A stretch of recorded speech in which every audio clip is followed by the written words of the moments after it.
Yotaphone 2. A phone of two halves, but one is better than the othe. We're putting the finishing touches to our full review. In the meantime, take a look through our extensive hands-on.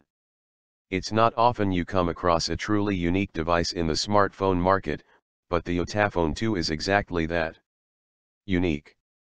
From the front it looks like any other Android smartphone, but flip it over and you're greeted with a second, all-touch display, only it's an e-ink screen similar to those found on ereaders.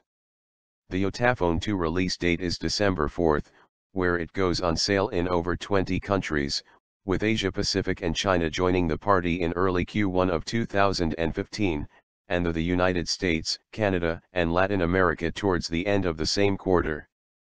Fitting two screens into one device no thicker than 9mm while overcoming potential heatsink issues was no mean feat, and the Yotaphone 2 carries a price tag which reflects the engineering complexity of its design. SIM-free, it'll set you back £555, around $870, $1035, which places it up there with the top smartphones of the moment, including the Samsung Galaxy S5, HTC One M8 and Sony Xperia Z3. There's a decent level of tech included though, with a full HD 5-inch AMOLED display, 4.7-inch e-ink rear screen, 2.2 GHz Snapdragon 800 processor, 2 GB of RAM, 32 GB internal storage, 8 MP rear camera and 2.1 MP front snapper. Place the Yotaphone 2 face-up colored screen up on a table and it looks like any run-of-the-mill Android. There's no indication of what lies on the other side. It's simple, yet I'm oddly drawn to the clean, fuss-free design. With Gorilla Glass 3 front and back it feels supremely solid, and the plastic frame which runs round the circumference has a textured rubberized feel, providing a welcome level of grip.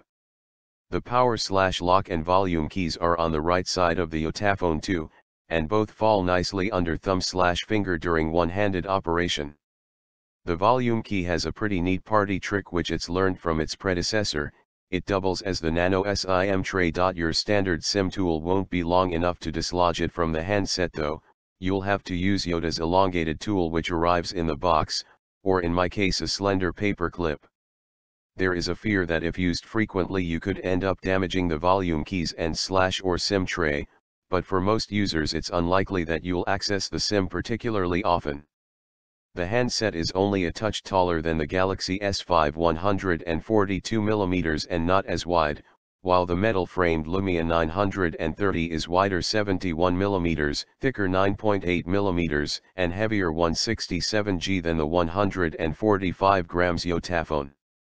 Considering it's packing two fully touch-screen displays, the fact Yotaphone 2 is just 8.95mm thick is impressive, and the 144.9 x 69.4mm body means it sits comfortably in the hand. Unsurprisingly, you can't take the back off this phone thanks to the fact there's a screen in the way, so the 2500 mAh battery is locked away. That shouldn't be a huge issue though, as one of the key reasons there's an e-ink screen in play here is to suck less battery during mundane tasks such as texting, reading and updating social media.